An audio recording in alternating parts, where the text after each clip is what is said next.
Bueno, 8:20 da tarde. Se estes días a princesa Leonor, a mesmísima princesa Leonor, se pon en contacto con vosco, nin caso.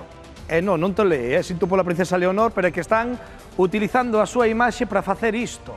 Estafas a través das redes sociais e atención que os estafadores van sobrados de imaginación. Con inteligencia artificial consiguen facer estes vídeos en diferentes contas de TikTok e semella de verdade que parece que a propia princesa Leonor fala connosco. Que nos pide a suposta princesa Leonor? Xa sabedes, cartos. Claro, ela di que fanlle falta cartos, pero que é princesa que nos vai devolver ata o dobre da cantidade. Falamos de que só hai pedir entre 100 e 200 euros ou dólares. E falamos de dólares porque é precisamente en Latinoamérica onde está habendo máis estafas deste tipo. Así que, moito coidadiño, porque o que pasa lá tamén acaba chegando aquí. A princesa Leonor non se pon en contacto connosco, nin ela, nin ningún membro da familia real, porque non teñen contas persoais. A máis é raro que nos pidan cartos a nós, non? E Rocío, falando de pedir cartos,